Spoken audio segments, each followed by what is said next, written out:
An elderly gentleman comes in at around the folds his hands and says, "आपने मेरे दामाद को बहुत कर्जा दिया है." From seed fund, Paula, to Aureolis. Now, what are the sectors, one, you invest in, two, you're excited about, and what are the check sizes you're cutting? The sectors I'm excited about are deep tech, health, and climate. How the ecosystem has changed from then to now. He called me one day and said, "Come and hear this founder." He was doing bus ticketing. That redBus. was... Is there a problem with the ecosystem today in certain cases where the founder brand is becoming larger than the brand itself? 100%.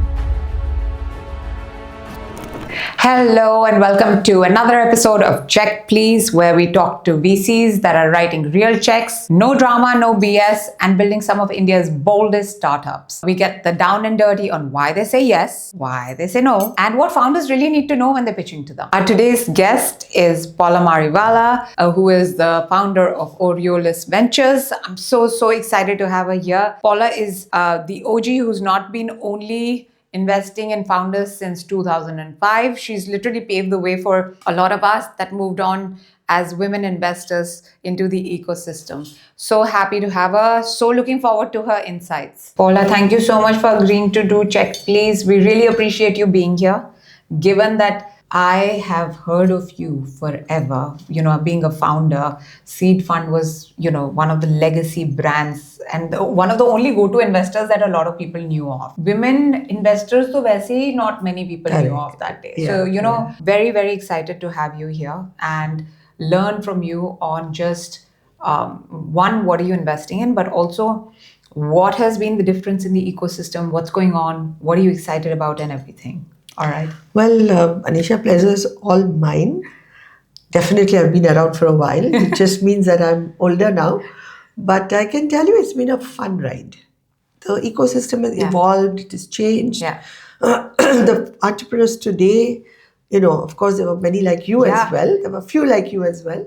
But now I think we have a much wider base, very interesting founders and a lot more investors, a lot more money in the system, which is a good thing. But let's first talk about your journey. And not many people know this, but you're actually a physicist turned investor. I mean, I'm trying to put it together. Where, how, what made you say, you know what, I'm just going to invest in startups? Well, a bit of it is serendipity, to be honest.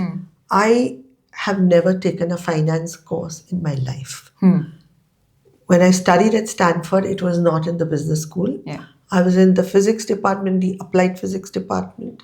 I taught a course in astronomy, observational astronomy. So I used to go to this observatory, which is beautifully perched on this lovely hill on the lovely campus of Stanford.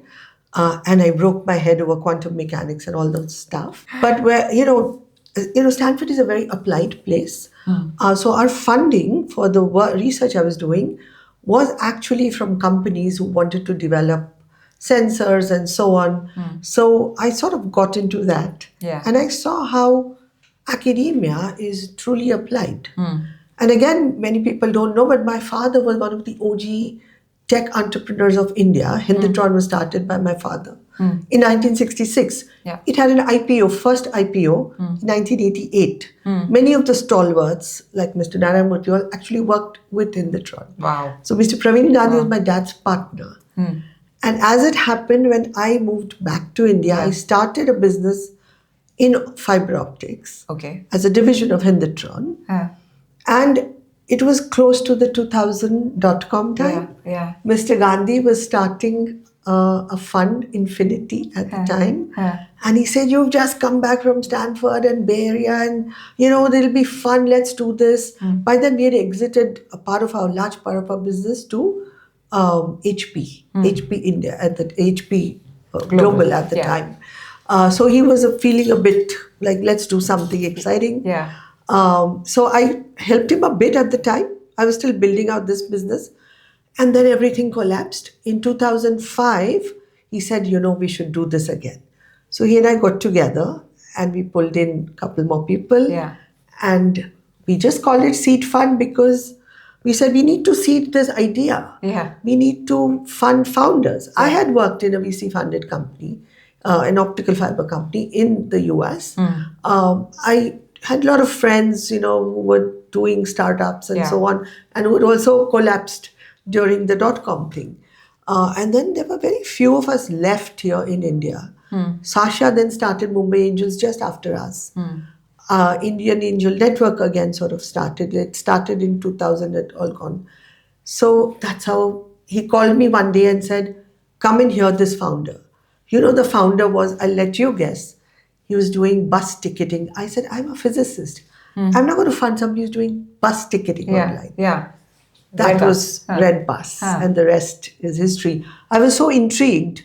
And the hat I put on was that of a problem solver. What we learn in a subject like physics or engineering is solving from first principles.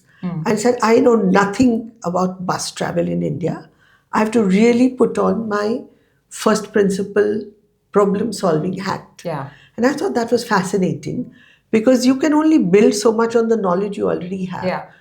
Every deal is a learning experience. Nice. I recognize my biggest strength is I'm a great learner. I was very good in academics, and I think it's because I like to challenge. And I thought the next company we saw had nothing to do with buses, of course, right? It was to do printo, it was to do with printing. Every time you have to learn, and that's what pulled me. I think the key word you said here was problem solving, right? You didn't know about buses, but you knew about problem solving. So as long as the founder's problem solving for something, it makes it enticing. Exactly. So I know you and I have a investee company together, Brainsight. Yes. And I remember that when we were looking at it internally, I was like, I don't know anything about brain mapping. Like, why are we looking at this company that seems right on, like going over our head? But as long as you understand that the problem that the founders are solving for and you get it, it's such a cool thing. All right. So talk to me about, so was that your first check? redBus was your first check? redBus was the first check. I was going to ask you Honestly, what's your first that check? one followed quickly by Carvale, if you remember Carvale. Wow. These two were our first two investments. Printo was, so these three happened quickly. Wow. And then I was sucked in. There was no way out. Of course. I remember when they did 100 tickets online, redBus, there was a big celebration. We really didn't know how big this could be. Yeah. But, again, as a VC, this is part of the muscle memory you sort of develop. Yeah. Because you kind of felt that this is a large market. And if you bring in technology, this will quickly give you scale. It will quickly really solve a big problem. I went to every incubator that was there in 2006. I remember talking about redBus in IIT Kanpur. Now, IIT Kanpur is a highly technical, that time the number ones went to IIT Kanpur. And they were like, where is technology? I said, they are actually using technology to get those seats, online, and they're displayed in some terminal in a panwala, like a small shop. I thought it was very cool. And they were like, you've studied physics at Stanford. That's why I say that it takes serious believers. And VCs, especially at this stage, have to be serious believers to make this happen. Tell us, Paula, a story or something on how the ecosystem has changed from then to now. I mean, if you can just ask ChatGPT how much funding went into early stage companies in 2000, even between 2006 to 12. You were part of that ecosystem. It was minuscule. The number of founders, I think we knew everybody. Yeah. We were really the only game in town. Like I said, Mumbai Angels was just coming up. Some funds were coming. And I don't know if you know, but Seed Fund, our LPs were funds all from Sand Hill Road. We had Mayfield, we had Sierra Ventures, all the VCs who wanted to see what's happening in India, including Google. Google was an LP in Seed Fund too. It was really very different scenario. I'll tell you a story because numbers you can look up, right? How much funding today? We are the third largest ecosystem, blah, blah. Sure. We were nowhere on the map at the time. We had no exits to talk about, and now we have so much. But I'll tell you a story which illustrates this really well. I was sitting in my office just down the road at Worli, and an elderly gentleman comes in at around noon. Yeah. And he asks for me, and he had, all the notes written. And my assistant brings him to me, and he folds his hands and says, "Aapne mere future damad ko bahut karza diya hai." Like, you've given a lot of debt to my the guy my daughter wants to marry, he's very educated. I don't know why he's done this. Yeah. So he was talking about his future son-in-law, who was one of our founders in a health tech company, actually. And he was an IIT-IM guy. And we had given him something like, 8 crores or something. It was in 2008 that was a big deal. or something. Yeah. So he was horrified. He was a retired bank guy. He said, he was not an illiterate guy. But there was no concept of investment in private companies by private individuals as equity, right? It means you have to return me that money with interest. Yeah. Of course, we wanted more than just interest level. We hoped to get, a 6x or something. But the point is, founders from IITs today, that's their aspirational place to be, is that is a startup with valued at so and so. And father-in-laws are also excited. And father-in-laws hopefully. are excited. And they all know who is a VC, what we do. Yeah. We rarely have to explain. We still have a ways to go. But I think it's part of the society now, which it wasn't. So you had to always explain what you do. I remember for my mother, the metric was always, but तुम्हारा newspaper ad नहीं आया.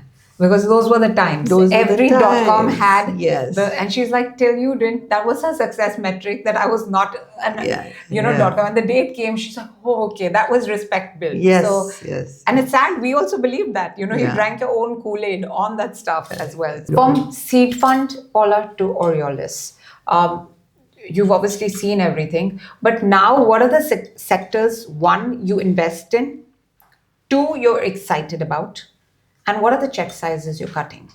Sure. So I'm one of those who, from an institutional VC fund manager, became an angel. I started something called Stanford Angels, and then a family office. So it's a single LP fund. The sectors I'm excited about are deep tech, health, and climate, broadly. Of course, we do D2C and some other stuff as well.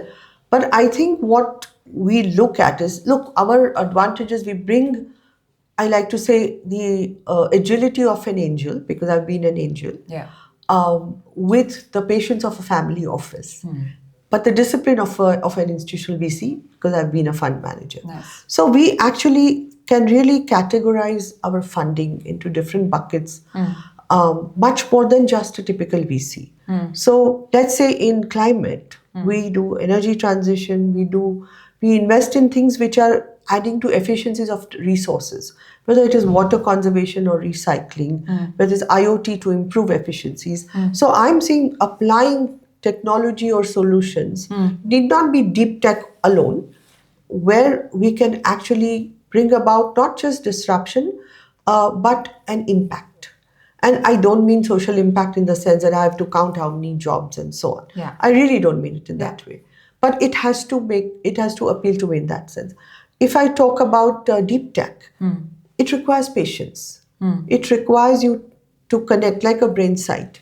We have to really want it to work in the right way eventually. That's going to require patience, and we have to understand it's hard for her to raise typical venture capital. Having been one, I know we have to map returns in 6 years.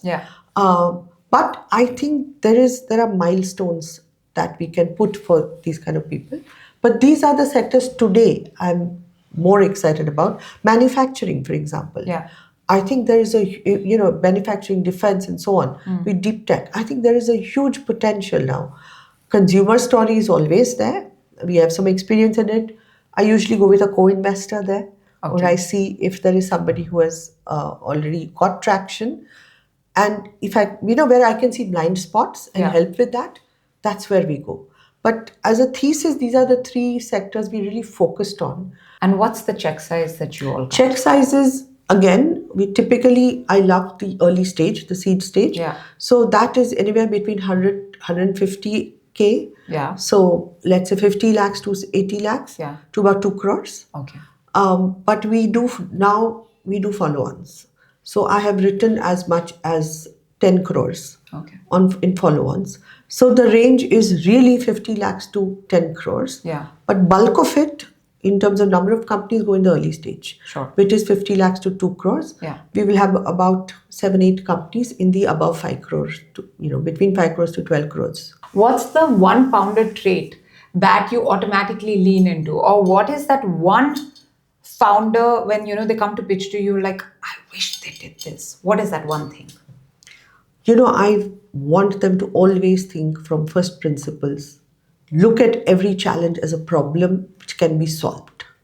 So, by very nature, they have to be analytical and they have to be resilient. Because the problem doesn't get solved through looking through a guide, like some tutorial. Yeah. We can even solve through, everything is online now. But if you solve from first principles, you have to really apply your mind, which means, everybody talks about pivots. Most of our companies have had pivots. Yeah. What does pivot mean? You go back to the drawing board and start again. So you need resilience and you need, means resilience, grit, whatever you call it. Yeah. And you need the ability to really break down and analyze a problem with a solution orientation. So that also makes you an optimist. Yeah. So you have the spirit not to give up. Yeah. One non-negotiable is, of course, integrity and transparency. That's a given. If I feel, even with the body language, that I don't think this person or, he or she is being honest and disclosing fully what they want out of this, even if it's a great miss, I'm happy to say I missed it. Yeah. But that is now negotiable. But in terms of the founder skill, because unless the founder is willing to take feedback, you have to be coachable in that sense. Not that VCs are the only ones who can coach. I think even internally, with their own teams, with their own clients, they have to be looking at the fact that they don't always have all the answers. Can you talk to us about a founder that in your portfolio has surprised you? You've said, okay, yeah, I'll back you.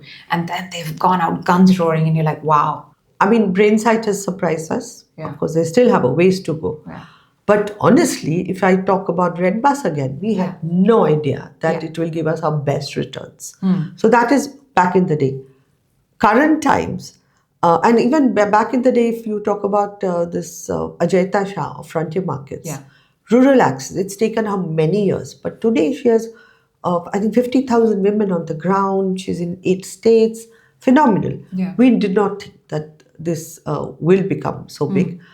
In our current portfolio, Pixxel came to me from, you're still in college, BITS Pilani, and he said, I've built this satellite and all. Because I had done astronomy, astrophysics at Stanford, I was very keen. Yeah. So we wrote a check. I got some Stanford people. That round itself became so big because everybody got so excited. Wow.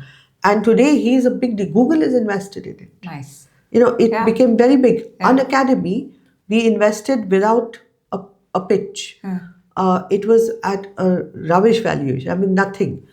I know EdTech is going through whatever, but it reached a peak. Yeah. I did not think it will because I had no revenue model.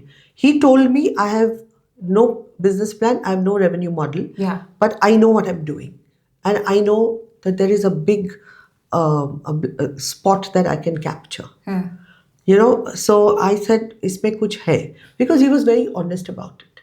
He was transparent. He said, I will make my revenue model only after I make the product scale. And he did. He was doing really well. Of course, things changed and, whatnot. But it's part of the journey. Is there a problem with the ecosystem today in certain cases where the founder brand is becoming larger than the brand itself? 100%.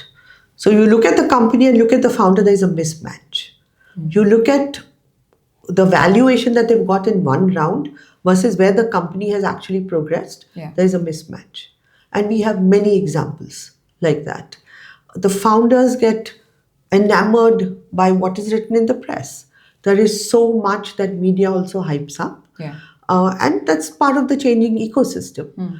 But that hides what is also required to be amplified, which is that, this is not the end of the journey. I mean, some of the edtech companies, they're not already reached a top. You see some companies that were built, the marquee company, whether it's Infosys or anybody, they never said we've arrived. We had ways to go. We have challenges to face. But if you think you've arrived because one VC decided to give you $1 billion valuation, that does not define your company. I mean, you've been a founder. Yeah. There's a huge difference, but the valuation is based on very different matrices. We set those matrices as investors. Yeah. I also blame the investors for this. Yeah. But I think as a founder, you really need to understand where your company stands, where the value is unlocked. Yeah. It's not by valuation. And the brand building, of course, it's in, again, changing times, is very important, but it's wo bhi chahiye, wo hi chahiye cannot be. I agree with you. I think it's more about value creation than valuation. Yes. Yeah. And a lot of founders seem to get stuck in that, valuation game. Do you think valuations have reached, some sanity? They have.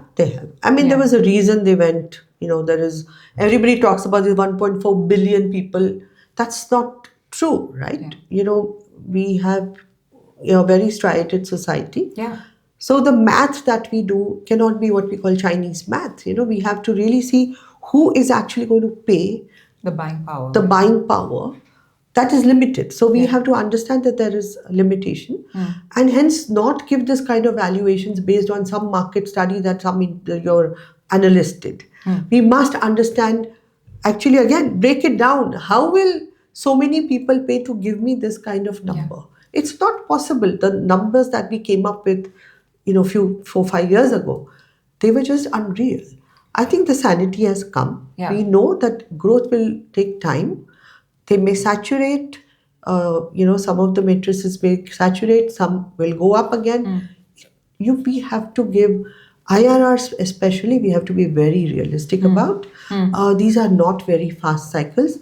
To be honest, the reason now is the family office, we also invest in later stage because there it's more predictable. Yeah. Early stage is not predictable. Yeah. So if you ask me, early stage changes, we need to understand that it's highly unpredictable. Yeah.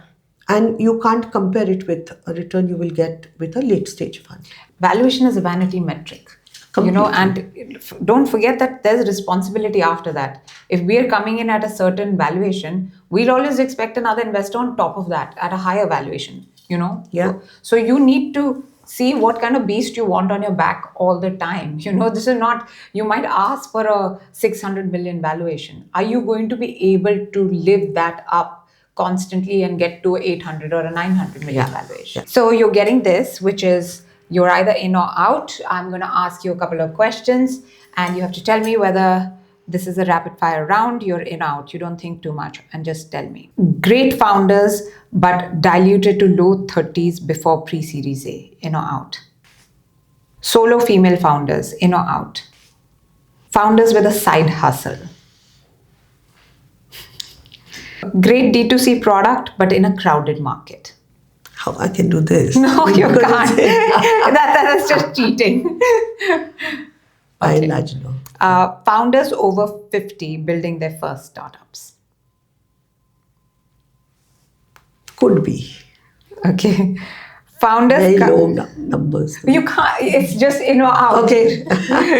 Founders coming from family businesses building their first startup. Okay. That wasn't quick fire. This is the real quick fire. So you're going to twist this for me, whatever it lands on. If it lands on founder, you have to give me 5 founder buzzword that you hear at pitches. I call it bullshit bingo. Or you have to give it, if it lands on VCs, you have to say 5 things that a VC says to a founder that you always hear. Something like, we'll come back to you. Or, the market isn't big enough or something. But the problem is you only have 30 seconds to do it. You have to say 5 things. You have to say 5 things if you really want this coveted mark. Let's just put it.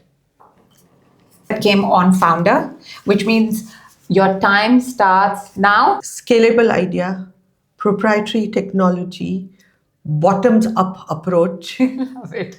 She's rocking team, balanced co-founders. Well, You are one of the few that actually did it in 30 I have heard seconds. 30,000 pitches in my life.